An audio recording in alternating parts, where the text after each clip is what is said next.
All right, everybody. It is 1 o'clock and it is Tuesday, so it is time for our weekly office half hour. And try to get out of the sun a little bit here. It's really not sun, it's just clouds. It's so cloudy lately.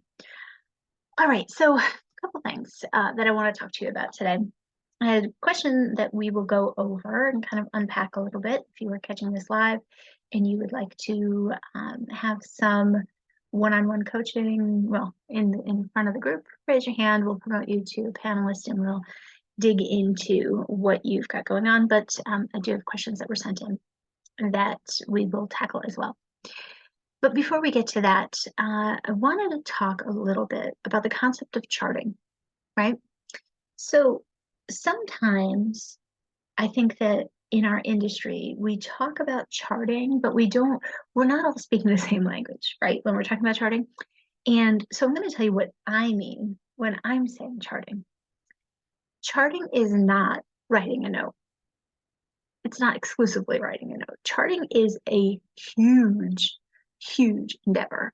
That's why it takes so much time, right? If it was just about writing the note, if it was just that one activity, it would still take a lot of time, but it would be a little bit more narrow. But charting is a really big, diverse, moving target, right? With a lot of moving pieces. So there's just a lot going on when it comes to charting. So when I say charting, yes, I mean writing your notes. But I also mean looking at your inbox and everything that comes with that. And even inbox is really just a catch-all term for a catch-all part of your day. The inbox is where you've got your patient messages, your staff messages, your prior authorizations, your refill requests, your hospital discharge notes, like everything you can imagine that isn't face-to-face time with the patient or the note documenting the face-to-face time with the patient. That's charting. And those things, depending on a bunch of different factors, can take bigger or smaller amounts of your time. So they can really kind of eat into your work week to a larger extent. And it can also be dynamic, right? You can have weeks where it's a bear, and then other weeks where it's maybe not as much of a drain. But some of the factors that go into that make a difference when it comes to how much time this is going to take. Some of these factors are beyond your control. Do you have somebody like a phone nurse or an MA who helps with refill requests so that when those come in, they're teed up, everything is good. If it's like a controlled substance or something that's ordered every 30 days, you're not refilling it too soon, or if there's been some big gap and it's a medication where there shouldn't have been, like a hypertension medication, like those things are getting picked up so that when it comes to you, if there are questions, the questions are already attached. You don't have to ask them, or they've already been asked and answered, right? Like, yes, this is due for a refill, or this refill is actually overdue, whatever the case may be. If you have somebody who helps you with that, that is going to be a big benefit when it comes to your time. Because if you don't, on the flip side, if you don't have somebody to help you with that, these are questions that need to be answered for pretty much every medication refill. I can't think of any class of medication, any specific medication, any condition that we would treat with medication where you shouldn't be asking some kinds of questions when you get a refill, even a routine refill. You need to make sure. I would want to know if I had a request for a refill of lisinopril that should have been requested 3 weeks ago. I'd want to know that. And then I'd also want to know why. What's with this gap, right? So those are things that should be coming up. Now, of course, if it's like a controlled substance or something like that, then even more so, you want to make sure that you're following the plan that you set and the timing. But even for medications that are super common, you want to know, are we on track or are there any question marks here? That takes time to investigate that. And if you have to be the person to do that, that's unfortunately not unusual, but it is something that is going to take time.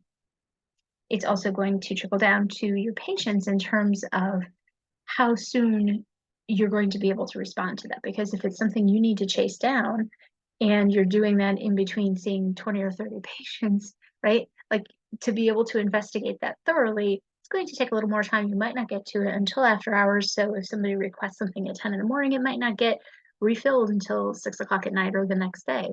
So those are all moving pieces with just one issue, just the issue of medication refills. Prior authorizations, I don't need to tell you that those are things that will take up so much of your time. Thankfully, they don't happen every day for me, in my experience. Actually, drop a comment down below if you're getting them all the time. And let's talk about that. I think that's a good question. But they are you get a little bit of wiggle room in terms of time to respond to them, and they're going to take a certain amount of time too. So you're not necessarily going to move on them the minute that they cross your desk, but you don't have forever. Right? You've got usually like a week or two or something like that before you need to do your part.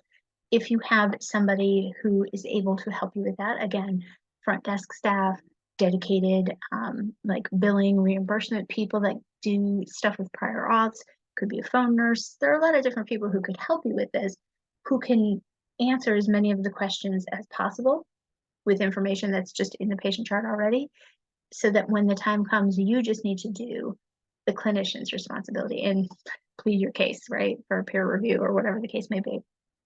That's another thing. So prior auths will take forever, but if you've got some help and they can offload some of these other bits and pieces, that's going to help with your time management. And that is part of charting.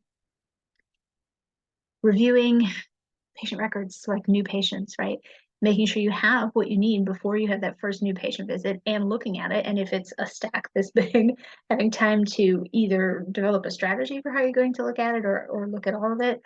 Or if it's somebody who hasn't been in care for 5 years, okay, well then any records you might be able to get are really old and outdated. So now you have to just kind of look at what the knowns are. How old is this person? What kind of screening stuff do we need to do? Should they have a colonoscopy? Should they have a mammogram? These sorts of things, right? So the age-related stratification, and you make your kind of plan based on that. And then you see the patient and refine the plan. That's charting, right? Responding to staff messages, responding to patient messages, that can be sometimes very detailed, require a very detailed response from you. That's kind of, to me, a red flag. That shouldn't be a message. That should be a visit. It does not necessarily need to be an in-person visit. That could maybe lend itself to a telehealth visit so that you can have your FaceTime with the patient and have a conversation. If you find yourself responding to a patient message and really spending a lot of time to craft it, to make sure that you cover all the bases and anticipate questions they might ask and answer them before they even ask them, if you're doing that much work, you should be getting compensated for it. There should be billing attached to it. And that would be great for a telehealth visit or an in-person visit, depending on the situation, depending on the patient, depending on your office. That's charting. So we have all of these different things, right? So I threw some strategies at you for things to think about or ways that you can approach it. But that all falls under this really big umbrella of charting. And we're not taught how to chart in school. I, as you probably know, have talked to a lot of clinicians of a lot of different stripes: nurse practitioners, physician associates, physicians, veterinarians, dentists. We all have to chart. We have that in common, right? So regardless of education or practice setting or profession or licensure, it doesn't matter. We all have to chart. And most of us are not taught how. We may be taught how to write a SOAP note. And that's a start. But a SOAP note is not charting. A SOAP note is a method, a framework for documenting what you did with the patient. When you're in school, you might have to write SOAP notes as an assignment. I know I did. And that is an opportunity to demonstrate your understanding and your ability to do like a synthesis of all the different pieces, right? The pathophysiology, the differential diagnosis, pharmaco stuff, right? Your pharm stuff. And it can end up being pretty lengthy, right? Because it's an academic assignment. So we're talking pages and pages and pages. And you're taught to do that, and you're held to that standard academically. When I was in nurse practitioner school, we had an electronic charting system that we used for our clinical rotations. And I think this is like the most commonly used one. So you probably used it too, Typhon, right? So we're charting at our clinical site. on whatever their system is, but then also charting for school on Typhon. And that's going to give us the basics for the patient, gives you a little bit of practice with coding and that sort of thing, and with putting a note together. But unless you really screw up, there's no feedback, right? You might hear it if you didn't put your logs in for that week. You might hear about that. If you were way off base, I do remember like getting feedback on some coding stuff and I had done it inside out or whatever. You hear about that. You hear about the things you did wrong. But in terms of actual training on how to do it correctly, what the expectations are, how to meet those expectations without exceeding them in light of time management, that's not something that we get. That's absent. We have to sort of figure that out for ourselves. And you know that if you're here, right? You know that already. I'm completely preaching to the converted on that one. But I really think that on a deeper level, there's that bigger piece. And writing notes to document your visits, that's a significant time commitment, even under the best of circumstances. Even if you're really, really fast at it, even if you dictate, even if you do all those things, it's still going to be a chunk of time. But the charting, all these other pieces that kind of come along with that, even if you took your note writing out of your week, if you took your note writing out of the equation and you took the actual face time that you spend with patients out of the equation, how many hours would you still be working to do all these other things, to do your refill requests, to respond to messages, to check your regular email? You'd probably still be spending hours, 5, 10 plus hours. And there is a growing body of evidence about the relationship, the correlation between the number of hours that you spend with charting and burnout. And I read a piece, actually a paper just this weekend, that had the cutoff of 5 hours or less or 6 hours or more. And it was like a twice as likely that once you hit that 6 hours or more, regardless of practice setting, regardless of how long you've been using your charting system, regardless of how long you've been practicing. So, 30 years of practice, it's not like, you magically get better at this, right? So regardless of all those things, removing all of those confounders out of it, once you cross that 6 hour a week threshold, the likelihood of burnout related to charting doubled. So we have to do something about that, right? That is not helping anybody. That clearly doesn't help you or me.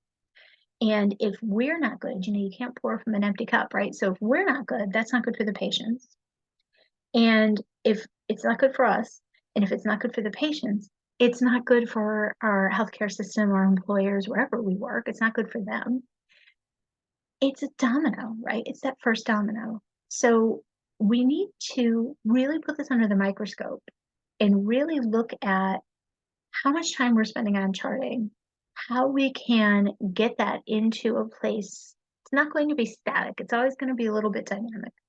But how can we get that to a place where for us, it's that right number? It's not too much. But you're also not cutting corners, right? You're doing the right thing, but you're not sacrificing yourself. Because that's kind of what it comes down to, right? If you are working this much and spending, I have clients that are like 10, 20 hours a week on charting outside of their regular 9 to 5 patient time. It's just a matter of time before burnout becomes reality for you. And that's just through the lens of charting, right? There are so many other things that can also lead to burnout. I was there just from working for a healthcare system and even just working in primary care, right? Working for a large healthcare system. It's a lot. It's a grind. It's very, very difficult. And I had the time management piece on lock and I was still like, I pumped the brakes before I actually got to burnout because I could see it on the horizon. I don't know how people are able to continue with these, consistently long hours. And the reality is, no one is going to know. No one's going to care that you spent all this extra time at work except your friends and your family, the people who actually care about you.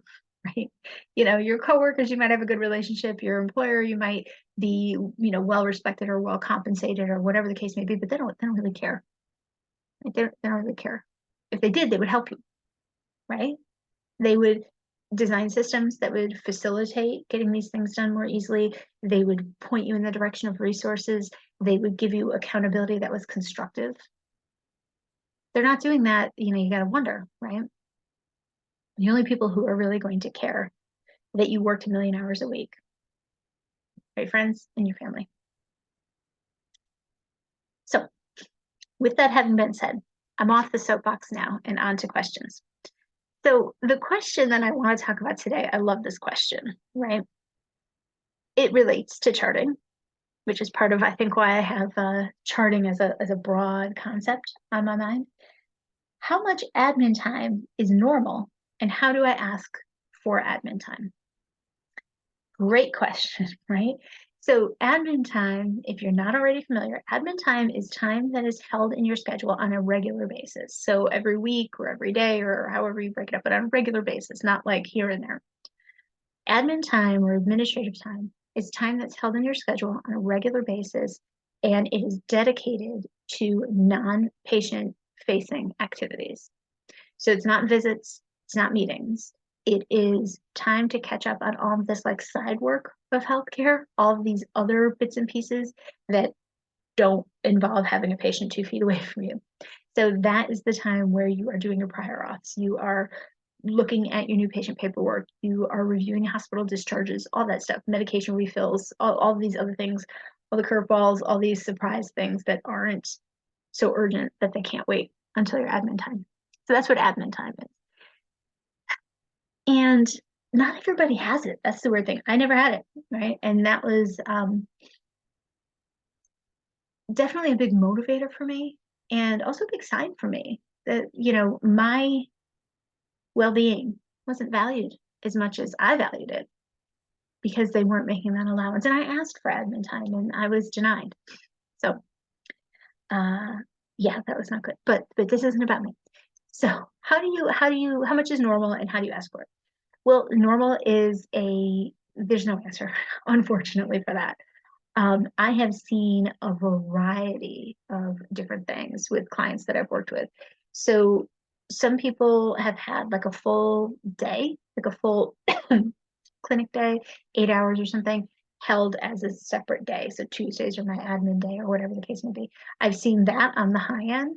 And on the low end, other than 0, I've seen little chunks of time. So an hour here, an hour there, or maybe a half a day, you know, Thursday afternoons or whatever the case may be. So there's a lot of different ways. And some people have that, like that 8 hours as one day. So it's like a little silo. Other people might have 8 hours and it's, you know, 2 hours a day or something like that. So that varies a lot. I would say 8 hours is extremely generous, but it's kind of like trying to answer that question of what's the typical length of a visit. It's a range, right? So visits are usually 15 to 30 minutes in a primary care setting. I would say admin time, half day a week is usually probably right in that. I haven't run the numbers, done a statistical analysis, but I would say like a half day is probably where the average lies. So if you have admin time and you're above it or you're below it, drop a comment and weigh in on that. But about a half day, the equivalent of a half day. In terms of how to ask for it, I would say, and this is a mistake that I made actually when I asked for admin time. I didn't do it this way. And if I had it to do over again, working for like a corporate healthcare, corporate medicine setting, I would go about it this way. I am a big, big, big advocate, you know, as nurse practitioners, as clinicians, right? Whatever your role is, we have a big focus on evidence-based medicine, right? We're not going to just say like, oh, you know, I don't know, eat a spoonful of dirt to cure your UTI. No, right? We're going to say, well, the evidence says that you should take this medication for this length of time and, you know, we'll do it from that. So with evidence, right? Well, evidence is objective. It is not this, I just have a feeling that, you know, if I do this, it's going to cure that. That's not evidence. Evidence is well researched, it's demonstrated, it's proven with the best that we can know at this point, given the limitations. That's objective data. When you want to be asking, you need to be like pleading your case for admin time, because it's not just automatically given. Objective data is going to be, I think, your best bet in terms of getting what you need, right? Not what you want, but what you need. You're not asking for admin time because you're trying to get out of work.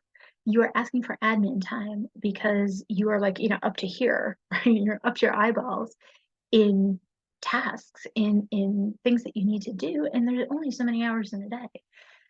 So objective data, and the way that I would go about getting that objective data is to track your time for a period of time. I think a week is usually good, 2 weeks is great, but a week is a good start. And if it's not enough, then you could always go back and do a second week, but I wouldn't do less than a week. Track your time, track how much time you're spending and on what. So I saw patients from 8 to 4, and then and I ran late or whatever the case may be. And then from 4 to 7, I was finishing my notes. I was going through all this other charting that I had to do, right? So, and that was the case for all 5 days this week. So that was an extra, I don't know, 3 times 15 hours a week, right? You want to be able to prove that, because if the leadership, if the decision makers are going to give you something you don't already have, they want to kind of know why, right? What they're giving you and why, what's the case for that. So if you were asking for more money and you said, oh, I've increased, billing by XYZ because I'm seeing all these super complex patients. Okay, well then they know, right? They're giving you a cut of that. Same principles apply. So you want that objective data, and the way to get that objective data before you even ask for the admin time is to track your time, and a good chunk of it, right? Like not a half a day, like a week, and all of it, every single thing you do, just in the same way that you would if you were creating a budget and you tracked every dollar that you spent for a week or a month or whatever it was. You're going to do the same thing, but with your time. And then you're going to look at that, and you're going to share that, put it in a format where you can share it with the decision makers, with leadership, and use that to plead your case, to ask for what you need. If you find that, and you might be surprised also, right? Sometimes it can be a pleasant surprise, and sometimes it can be a shocking surprise. You may find that you're spending less extra time than you thought, or you're spending less time on certain things than you thought. You might find that you are spending way more time than you thought, right? But you don't know. What you think, what your gut, what your hunch is right now is subjective, right? But getting that objective data is crucial to asking for that. The other piece that goes along with that is, so when I asked, I just said, everybody else gets admin time. I was part-time, I was working 32 hours a week. And I said, can I get prorated admin time? Everybody else gets it. And they said, no, because you're part-time. So to me, that message was, oh, so in your day off that you get each week, spend your own time to get this work done, right? I didn't like that. But I think that if I had the objective data for myself, my performance, and where I needed to make the improvements, because they're going to have that on you if they want you to make improvements, right? So why not get it on yourself if you want them to meet you halfway? So that is definitely what I would do. The other piece that goes with that is I would be prepared when you ask for admin time. Be prepared. Think of everything that that your employer, decision maker, leadership, whatever, everything that they may be able to counter with, right? All the ways that they might be able to shoot you down. Think that through. This is like an investment. This is a negotiation, right? You want to think that through and be prepared to address those questions, maybe even before they ask them, right? So that's an important piece. The way that you can think about that is give them a lot of reasons to say yes. Okay. So stack the deck in your favor as much as possible, right? Give them a lot of reasons to say yes. And then you also want to be prepared, assume the best, right? And you ask for 4 or 5 hours of admin time each week, and they say, okay, yeah, you've proven your case and you definitely need it. Be very aware of how that gets scheduled, where that gets plugged in on your schedule. Because I have seen this backfire, unfortunately, with my clients, where they've made their case and they've gotten their admin time, which is great. That's a celebration. But then it gets booked, like, so say they have 4 hours or 5 hours a week, right? And they say, okay, we'll give you an hour at the end of every day. Well, if you are struggling and scrambling and running late, that hour at the end of every day is meaningless, right? Then it's like, okay, well, if that's what's going to happen, then I'm going to need some help to be on track, running on track on time with my visits. Um, I've seen it where it's the last hour of the morning before lunch. Same sort of thing. You could have the whole morning or the whole day going great. And if that last visit is something that ends up being complex or ends up being something that runs longer, maybe it's a workers' comp, and so you've got to do like all the paperwork twice, or maybe it's a visit with an interpreter, so those take longer and they haven't given you more time to do it, those sorts of things. Then again, that's going to eat into your admin time, and it's going to be basically meaningless. So the worst place it could go is at the end of your day. The second worst place, I think, is at the end of your morning session. So I think it's great to have it be the first hour of your day. The middle of the day, I don't love either, like, or middle of the session. So like 10 o'clock or 2 o'clock or something like that. I don't love that either, but that's a little bit okay. Um, but be careful where that gets plugged into your schedule. I would recommend that if you get like say 5 hours, that it's like a half a day somewhere or two chunks of time. So two or 3 hour blocks on like Mondays and Thursdays or something like that. So it gives you that chance to come up for air and to play catch up, and for all the things that don't need to be dealt with exactly the minute they come in, that can wait a couple of days. It gives you a little bit of time to be able to just shift it a little further down the list, right? And then go to it with like fresher eyes. So those are my strategies for admin time. If you think you need admin time, then prove it to yourself first. And then use that same proof to prove it to your employer, and then give them a lot of reasons to say yes. And then when you get it scheduled, make sure that it's scheduled in a way that works for you and that isn't going to backfire. Because wouldn't that be the worst possible thing that could happen? Is that you get this, right? Like, you've done all this work, you've invested all this time to make this happen. And then they put it in a place on your schedule that is just like, right? That would be the worst. That would be so demoralizing. So like cut that off at the pass, right? Nip it in the bud. Don't let that happen.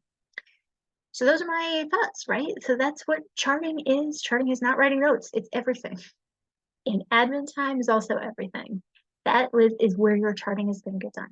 Okay, so those are my two big pieces: admin time, charting. Questions, drop them down below. I will see you. Otherwise, we're right on time. Man, I'm good.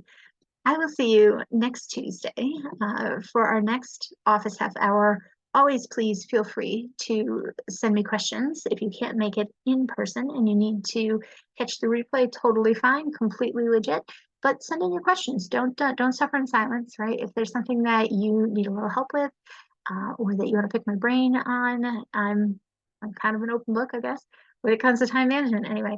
So love to talk about this stuff, love to answer these questions, and otherwise I will see you next time.